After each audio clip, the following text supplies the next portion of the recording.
Hi to all అందరికీ నమస్తే అండి. మనము మీ ముందుకు మరి ఒక ఇస్రో నోటిఫికేషన్తో మీ ముందుకైతే రావడం జరిగింది. సో స్టూడెంట్స్ కానీ లేదా పేరెంట్స్ కానీ నోటిఫికేషన్ అయితే వెబ్సైట్లోకి వెళ్ళిన తర్వాత పూర్తి డీటెయిల్స్ చూసుకోండి. నేను మాత్రం ఎంతసేపు నా బ్రీఫ్గా మాత్రమే చెప్తానమాట. నేను ఎక్కువ లెంత్ వీడియోస్ చేయదలుచుకోలేదు. సో మనకు ఇస్రో బెంగళూరులో చాలామందికి ఇస్రో గురించి తెలుసు అనమాట. ఇండియన్ స్పేస్ రీసెర్చ్ ఆర్గనైజేషన్ బెంగళూరులో ఉన్నట్టు కొన్ని పోస్టులకైతే వీళ్ళు నోటిఫికేషన్ కాల్ఫర్ చేయడం జరిగింది. మనం ఆ పోస్టులు ఏంటి అని చూసుకుంటే కానీ గ్రాడ్యుయేట్ అప్రెంటిస్ ట్రైనీ అనమాట. ఇవి అప్రెంటిస్ పోస్టులు మాత్రమే గమనించండి. మనకు కంప్యూటర్ సైన్స్ ఇంజనీరింగ్ డిపార్ట్మెంట్లో, ఎలక్ట్రానిక్స్ అండ్ కమ్యూనికేషన్ డిపార్ట్మెంట్లో ఎలక్ట్రికల్ అండ్ ఎలక్ట్రానిక్స్ కావచ్చు, లేకపోతే మెకానికల్ ఇంజనీరింగ్, ఏరోనాటికల్ ఇంజనీరింగ్, అదేవిధంగా లైబ్రరీ సైన్స్, తర్వాత డిప్లొమా అప్రెంటిస్ వచ్చేసి same mechanical, electrical, electronics, civil engineering, computer science, diploma in commercial practice అన్నమాట. కమర్షియల్ ప్రాక్టీస్ తర్వాత ITI వాళ్ళకి కానీ ఎలక్ట్రానిక్స్, మెకానిస్ట్, ఫిట్టర్, వెల్డర్ పోస్టులు అయితే ఉన్నాయి. సో ఇక్కడ అయితే మనం చూసుకోవచ్చు అనమాట. గ్రాడ్యుయేట్ అప్రెంటిస్కి అయితే క్వాలిఫికేషన్ బీటెక్లో ఏ స్ట్రీమ్ అయితే ఆ స్ట్రీమ్ ఉండాలన్నమాట. కంప్యూటర్ సైన్స్ వాళ్ళకైతే మనకు కంప్యూటర్ సైన్స్, ఎలక్ట్రానిక్స్కి అయితే ఎలక్ట్రికల్ వాళ్ళకు ఎలక్ట్రికల్, ఏదో మెకానికల్ వాళ్ళకు మెకానికల్, ఏరోనాటికల్ వాళ్ళకు వచ్చేసి ఏరోనాటికల్. ఈ పోస్టులు మనకు కంప్యూటర్ సైన్స్ ఇంజనీరింగ్లో 14 ఉన్నాయి, బెంగళూరులో, లక్నోలో 1. అదేవిధంగా ఎలక్ట్రానిక్స్ అండ్ కమ్యూనికేషన్ ఇంజనీరింగ్లో బెంగళూరులో 13, లక్నోలో 4 ఉన్నాయన్నమాట. అదేవిధంగా శ్రీ విజయపురంలో 3 ఉన్నాయి. ఎలక్ట్రికల్ అండ్ ఎలక్ట్రానిక్స్ వచ్చేసి మనకు బెంగళూరులో 2, విజయపురంలో 1 ఉన్నాయి. అదేవిధంగా mechanical engineering Bengaluru 4, Lucknow 1. Aeronautical వచ్చేసి బెంగళూరులో 2 ఉన్నాయన్నమాట. ఒకవేళ లైబ్రరీ సైన్స్ తీసుకుంటే బెంగళూరులో ఒకే పోస్ట్ ఉంది. దీనికి వచ్చేసి qualification masters in library and information science అయితే ఉండాలని వీళ్ళు అడుగుతున్నారు. అదేవిధంగా మనం డిప్లొమా అప్రెంటిస్ ట్రైనీస్ తీసుకుంటే మెకానికల్ వచ్చేసి బెంగళూరులో 2, ఎలక్ట్రికల్ అండ్ ఎలక్ట్రానిక్స్ వచ్చేసరికి Bengaluru 1, Lucknow 1, Sri Vijayapuram 1. Electronics and communication తీసుకుంటే బెంగళూరు 6, లక్నో 1, శ్రీ విజయపురం 1. సివిల్ ఇంజనీరింగ్ తీసుకుంటే బెంగళూరులో 1, కంప్యూటర్ సైన్స్ విధంగా చూసుకుంటే విజయపురంలో 1. అదేవిధంగా డిప్లొమా ఇన్ కమర్షియల్ ప్రాక్టీస్లో బెంగళూరులో 5 పోస్టులు. అదేవిధంగా మనం ఐటీఐ చదివిన వాళ్ళని తీసుకుంటే ఎలక్ట్రానిక్స్ బెంగళూరులో 4, లక్నోలో 1, విజయపురంలో 1, మొత్తం 6. మెకానిస్ట్ బెంగళూరులో 1, ఫిట్టర్ బెంగళూరులో 1, వెల్డర్ 1. సో ఇక్కడ మనకు వచ్చేసి స్టైఫండ్ వచ్చేసి welder, fitter, machinist, electronic ITI trade వాళ్ళకైతే పర్ మంత్ 7,000, డిప్లొమా వాళ్ళకి వచ్చేసి మనకు కమర్షియల్ ప్రాక్టీస్లో 8,000, డిప్లొమా ఇన్ అప్రెంటిస్ ట్రైనీస్ అన్ని విభాగాలకు కలిపి 8,000 రూపాయలు. అదేవిధంగా లైబ్రరీ సైన్స్కు 9,000 రూపాయలు స్టైఫండ్. మనం గ్రాడ్యుయేట్ అప్రెంటిస్ ట్రైనింగ్ వాళ్ళని తీసుకుంటే వాళ్ళకి వచ్చేసి మంత్లీ 9,000 రూపాయలు స్టైఫండ్ అయితే ఉందన్నమాట. సెలక్షన్ ప్రాసెస్ అయితే ఉంది, మనం అయితే అప్లై చేసుకోవాలన్నమాట. వీళ్ళు ఇచ్చిన వెబ్సైట్ ద్వారా పీడిఎఫ్ ఫార్మాట్లో తీసుకుని application for the above mentioned application category through email అయితే మెయిల్ సబ్జెక్ట్ అయితే ఈ విధంగా పెట్టాలన్నమాట. Application for above mentioned apprentice category అనేది వచ్చేసి మనకు సెంటర్ ISTRAC బెంగళూరు సౌతర్న్ రీజన్కి వీళ్ళు ఈమెయిల్ ఐడి ఇచ్చారు. అదే తర్వాత లక్నోకి అయితే నార్థన్ రీజన్ ఈమెయిల్ ఐడి ఇచ్చారు. శ్రీ విజయపురం ఈస్టర్న్ రీజన్కి అయితే మెయిల్ ఐడి ఇచ్చారు.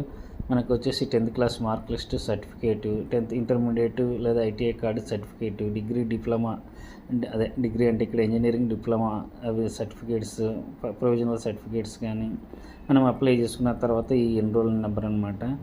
ఈ నాట్స్ ఏంటంటే apply for national apprentice training scheme అనమాట. ఇది వచ్చేసి NATS అనమాట. మనకు ఎవరికైతే ఈ ఎలిజిబుల్ క్వాలిఫికేషన్స్, ఎసెన్షియల్ క్వాలిఫికేషన్స్ ఉండి మనం ఎలిజిబుల్ అనుకుంటామో వాళ్ళంతా వీళ్ళు ఇచ్చిన వెబ్సైట్ NATS.education.gov.in ద్వారా అయితే అప్లై చేసుకోమని చెప్తా ఉన్నారనమాట.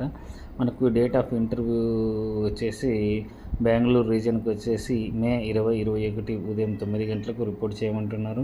లక్నో రీజన్కి వచ్చేసి May 14, 15 9 గంటలకి రిపోర్ట్ చేయమంటున్నారు.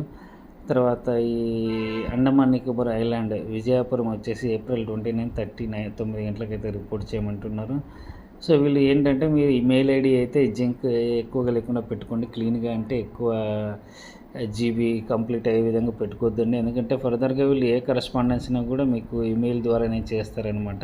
ఒకసారి మీరు స్పామ్లో కానీ బల్క్లో కానీ చెక్ చేసుకుంటూ ఉండండి. ఎప్పటికప్పుడు అప్డేట్స్, ఏదైనా చేంజెస్ లేదా పోస్టులు పెరగడము తగ్గడం ఏదైనా ఉంటే కూడా వాళ్ళు ప్రతిదీ కూడా మనకు దీని ద్వారానే మెయిల్ ద్వారానే కరస్పాండెన్స్ అయితే చేస్తారు.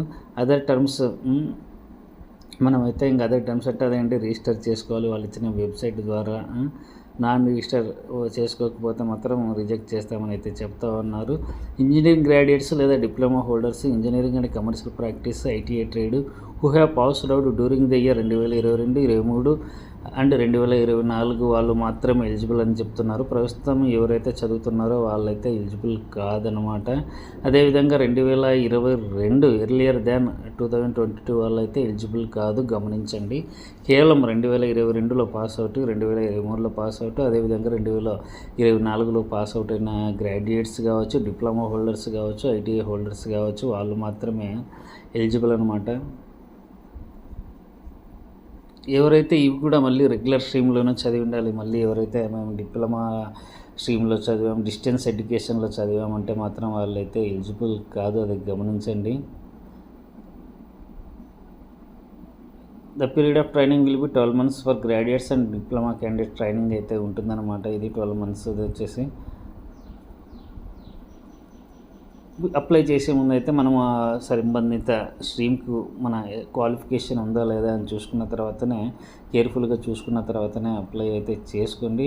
మనం తర్వాత వీళ్ళు చెప్తున్నారు apprentice will have no claim, regular employment కావాలని అడగడానికి మనకు ఎటువంటి రైట్స్ లేవని అయితే చెప్తా ఉన్నారు.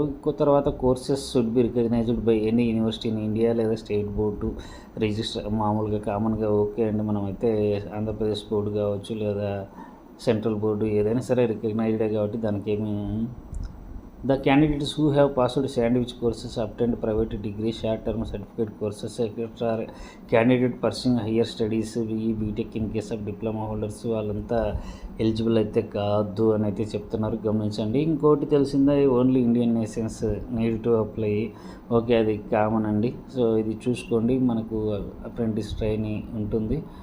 మనకు భవిష్యత్తులో ఇది వీళ్ళు మనకు సర్టిఫికేట్ అయితే కంపల్సరీగా ఇస్తారు. రేపు పొద్దున మనకు మరి ఖచ్చితంగా ఎక్కడైనా మనం నవరత్న కంపెనీలలో కానీ లేదా ఇస్రోలో కూడా మనకు మళ్ళీ భవిష్యత్తులో కూడా జాబ్స్ వచ్చే అవకాశం అయితే ఉందన్నమాట.